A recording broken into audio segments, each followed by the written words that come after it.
2025 के विधानसभा चुनाव में हुए मतदान ने सारे रिकॉर्ड तोड़ डाले। सबसे ज्यादा वोट प्रतिशत रहा है। इस बीच तमाम संस्थानों के जो हैं वो एग्जिट पोल आ गए हैं। अब times of Swaraj, the India top, headlines Bihar का भी एग्जिट पोल आ गया है और ये बताया गया है कि आखिर किस गठबंधन को कितनी सीटें मिल रही हैं और गठबंधन के जो साथी हैं उनको कितनी सीटें मिल रही हैं। सबसे पहले हम डेटा का जिक्र कर देते हैं।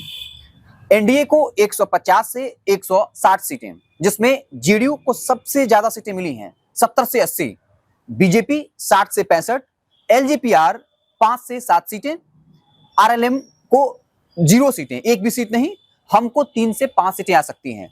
कुल जोड़ दें एनडीए को तो 133 से 157 के बीच। अब कर लेते हैं महागठबंधन की बात। आरजेडी 50 से 60 सीट, कांग्रेस जो है वो 18 से 25 सीटें, माले 5 से 10, वीआईपी को 0, सीपीआई को 1 से 2 सीटें, सीपीएम को 1 से 2 सीटें और आईपी गुप्ता 0 से 1 के बीच में उनकी सीटें हो सकती हैं। चलिए अब हम संतोष सर से सीधा सवाल लेते हैं। सर, जो एग्जिट पोल आपने दिया है, जेडीयू को 70 से 80 सीटें और बीजेपी को 60 से 65, लेकिन एलजेपीआर को आप मात्र 5 से 7 सीटें दे रहे हैं, जबकि उन्होंने 25 सीटों पर लगभग जो है 29 सीटों पर चुनाव लड़ा। एलजेपीआर को क्या वाकई में 5 से 7 सीटें आएंगी, और आएंगी तो इसके पीछे वजह क्या है?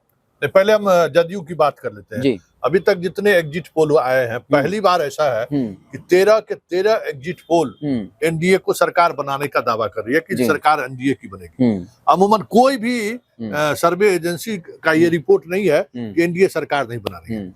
और कुछ भी हो, ग्राउंड पे जो चीजें दिखती हैं उसमें 18-20 होता है, सीधे गाय कोई 10-20 नहीं होता है, कोई गाय नहीं गिलता है, तय समझ लो, क्योंकि उनका भी तो रोजगार है ना जी। ये तय मानिए कि ट्रेंड जो है एनडीए के पक्ष में है जी।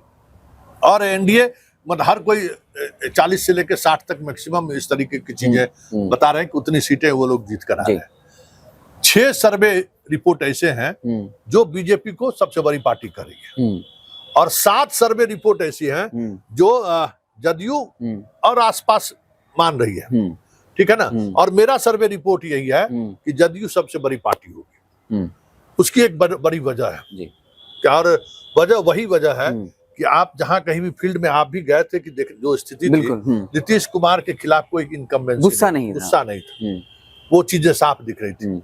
और नीतीश का वोटर 2020 के विधानसभा चुनाव में जिस तरीके के उनके साथ छल किया गया था, मतलब लिटरली आप कह सकते हैं कि पीठ में खंजर भोंका गया था। कहा भी था हाँ। और नीतीश कुमार इस स्थिति में जो पहुंचे उसके लिए भी कहीं न कहीं उनका वोटर ये मान रहा था कि बीजेपी और चिराग जिम्मेवार है, ठीक है। लेकिन बीजेपी और चिराग जिम्मेवार है तो सीधी लड़ाई तो लड़ नहीं सकते थे, पूरा देश का मिशनरी उनके सामने था। तो ग्राउंड पर ये चीजें हुई, ग्राउंड पर ये चीजें साफ देखने को मिला। अति पिछड़ा और कुर्मी वोटर बीजेपी को लेकर असहज रहा है। और ये मैं इसलिए दावे के साथ कह रहा हूं कि पार्लियामेंट के इलेक्शन में 2024 के पार्लियामेंट के इलेक्शन के रिजल्ट को निकालिए आप जनाब, बीजेपी जितने सीटों पर चुनाव लड़े और जदयू जितनी जगहों पर चुनाव लड़ी है, परफॉर्मेंस क्या रहा? 12-12, ठीक है ना। और उस 12-12 में क्या था? जहां महिलाएं नहीं निकली वहां बीजेपी चुनाव हार गया, चाहे वो जो भी जिस इलाके की देख लीजिए। उस दौर में भी उसने दिखाया कि भाई नहीं, जब बात बिहार की होगी और बिहार के पार्लियामेंट का चुनाव हो चाहे विधानसभा का चुनाव हो, महिलाएं नीतीश को पसंद करती है, भाई नीतीश के साथ हम हैं और नीतीश को वो वोट करती है। जब लोकसभा चुनाव में जब मोदी के चेहरे पर चुनाव हो रहा था तब तो आप बिहार में कुछ नहीं कर पाए। पटना साहिब जैसी सीटों पर आप जहां 2.5 लाख 3 लाख वोट से जीतते थे, अंतर काफी कम हो गया, 2 लाख से नीचे आप आ गए। तो वो तो प्रमाण है आपके सामने कि आपने क्या आपका है। और ये चुनाव तो पूरी तौर पर नीतीश का चुनाव था।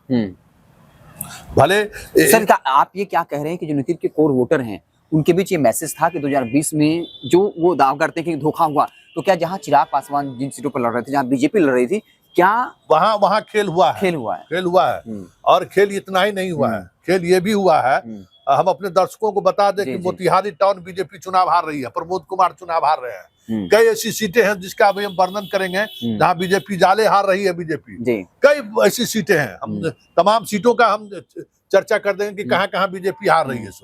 तो ऐसी इस तरीके की सीटें हार रही हैं बीजेपी। और एक बात और बता देते हैं, वहां नहीं, इस बार बीजेपी का जो कोर वोटर था, सवर्ण और बनिया, या तो जनसुराज से या निर्दलीय खड़ा हो गया।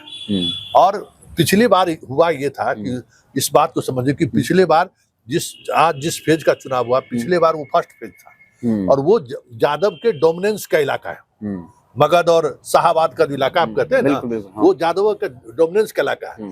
जैसे ही यादव एग्रेसिव हुआ, पूरा उत्तर बिहार का बाकी कास्ट सब गोलबंद होकर पिछड़ा खास फेज 2 और फेज 3 में महागठबंधन को हरा दिया। इस बार उलट हुआ। इस बार यादव का जो उदंडतापना है या यादव की जो गुंडागर्दी जिसको कहते हैं, जंगल राज जो उदाहरण दे रहे थे, ये उस तरफ के लोगों को महसूस नहीं हुआ। उत्तर बिहार 121 सीटों पर वो महसूस नहीं हुआ। इस वजह से सवर्ण जो पिछले बार 2020 में अचानक गोलबंदी हो गई कि नहीं तेजस्वी आ जाएगा, तेजस्वी आ जाएगा, जो एक उन लोगों के अंदर दिलो दिमाग में छाया और रातों रात बदल गए, इस बार वो लोग नहीं बदले। इसलिए हर कंस्टिट्यूंसी में प्रमोद कुमार भी हार रहे हैं, वहां भारद्वाज खड़ा है, देवांशु भारद्वाज सर है, हर जगह वोट काट रहे हैं। जनसुराज के उम्मीदवार वहीं पर मजबूत है जहां बीजेपी है। जदयू में वो कुछ नहीं कर पाए, जो आए थे वो जदयू को मिटाने के लिए, लेकिन वो बीजेपी को नुकसान कर गए। कई सीटों पर हमने तो उदाहरण के तौर पर दिया ही ना, आप पश्चिम चंपारण और पूर्वी चंपारण, ये 2015 के चुनाव में जब महागठबंधन नीतीश और लालू साथ थे, तब भी उस इलाके में मुजफ्फरपुर से लेकर बगहा तक में मैक्सिमम सीटें वो जीते थे 53 में। लेकिन इस बार वहां बुरी तरह से ये फंसे हुए हैं। पवन जायसवाल चुनाव हार रहे हैं, उसको कह दीजिएगा कि लिख के रख ले। बहुत सारे दावा कर रहे हैं कि पवन जायसवाल चुनाव हार रहे हैं।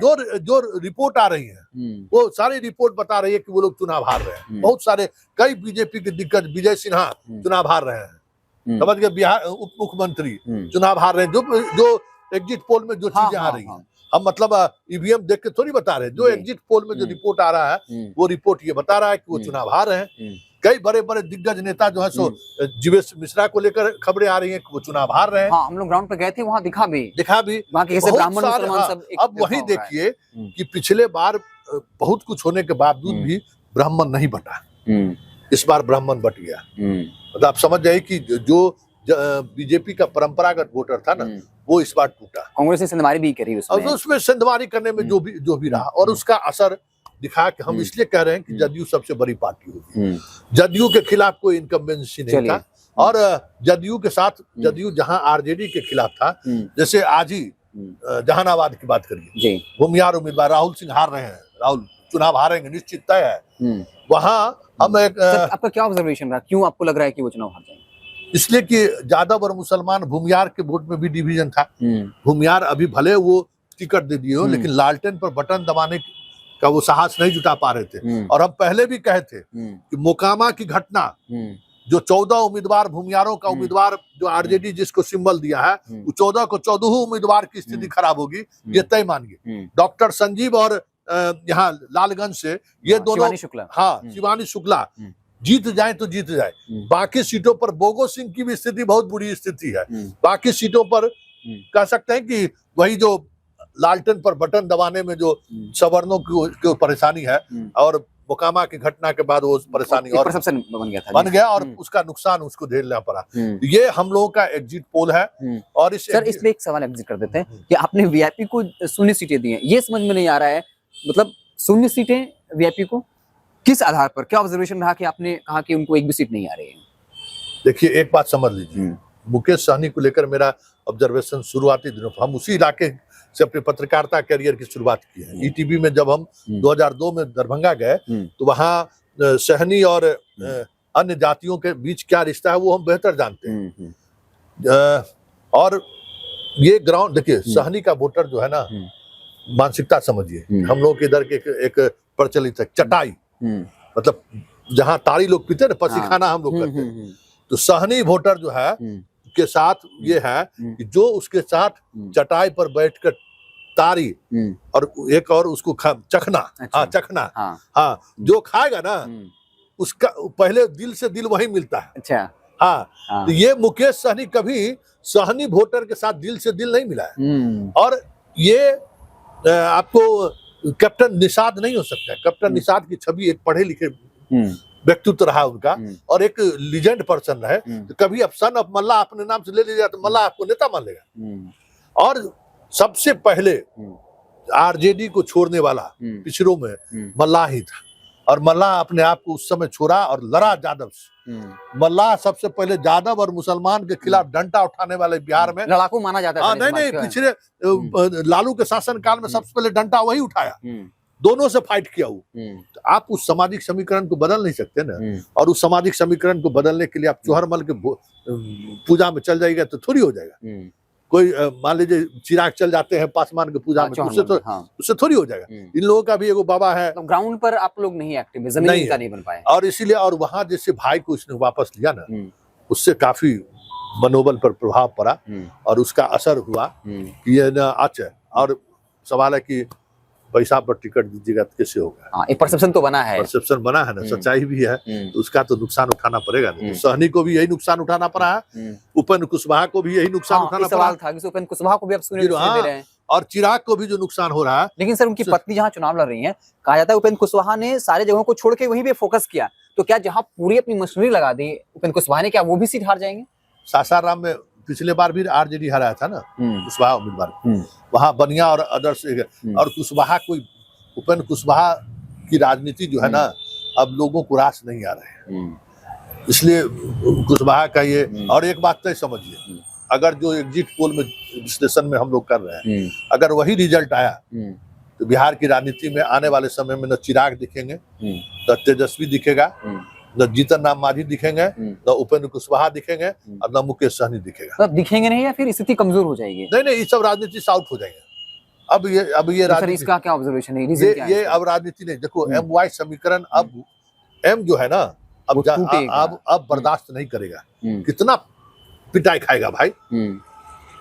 और देख लिया कि अब यादव के साथ हम आके खड़े होते हैं और यादव जो है लोकसभा चुनाव में हिंदू हो जाता है और विधानसभा चुनाव में जो है सो यादव हो जाता है, लालटेन थाम लेता है। और लोकसभा चुनाव में यादव पिटता है मुसलमान को और विधानसभा में गोरिया नहीं करता है कि हमरा वोट दीजिए। मुसलमानों को ये बात दर्द है। और इस बात का भी दर्द है। आखिरी चुनाव है जिसमें MY समीकरण आपको दिख रहा है। अब आने वाले समय में कोई समीकरण आपको नहीं दिखेगा। MY बाकी कुर्मी कोड़ी क्या क्या बनाए थे ना, सब का सब ये बदलाव का चुनाव है। और ये बात समझ लीजिए, एक चलते चलते हम दर्शकों को बता दीजिए, जो हम इसमें भी बोले हैं, ये 20 सालों का जो नीतीश कुमार का जो सोशल इंजीनियरिंग है ना, डेवलपमेंट अपने जगह पर छोड़ दीजिए। डेवलपमेंट पुलिया बना है, गिरेगा, रोड बना है, टूटेगा, बिल्डिंगें बनी है, जाएगा, सब कुछ है। लेकिन उन्होंने जो सोशल इंजीनियरिंग किया ना, महिलाओं को 50% रिजर्वेशन, अति पिछड़ों को रिजर्वेशन, नौकरी में महिलाओं को ये साइकिल, पोशाक, ये सारी ऐसी योजनाएं हैं जिस समय में नीतीश कुमार आए थे, जिसको साइकिल और पोशाक मिला, आज वो माँ बनी हुई है।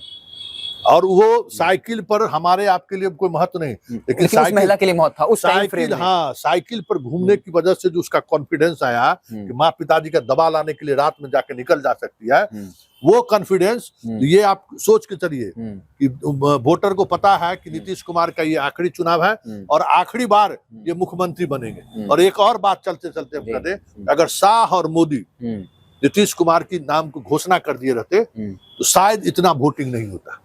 ये वोटिंग के पीछे एक बड़ी वजह ये भी है कि शाह और मोदी को हटाने के लिए उसके वोटर को लग गया। हाँ, तो कहा कि बेटा इतना ना हम सीट दे देते हैं ना कि तुम्हारा अकल ठिकाने लग जाएगा कि कौन किसको जीत रहा है। ये समझिए कि 20 वर्षों का जो उन्होंने सोशल इंजीनियरिंग किया है ना, आज नीतीश कुमार को जो भी आज देख रहे हैं बिहार में इतना परसेंटेज वोट, वो सोशल इंजीनियरिंग को सम्मान है कि आप सम्मान के साथ आप विदा हो। तो चलिए, हमने एग्जिट पोल का जिक्र किया कि आखिर एनडीए को, महागठबंधन को कितनी सीटें आ रही हैं, फिर जितनी पार्टियां हैं उनको कितनी सीटें आ रही हैं, और उन कारणों का भी जिक्र किया कि आखिर ये डेटा जो दिया जा रहा है उसके पीछे की वजहें क्या हैं। आप क्या कुछ सोचते हैं? अपनी राय कमेंट बॉक्स में जरूर दीजिएगा। बहुत बहुत धन्यवाद।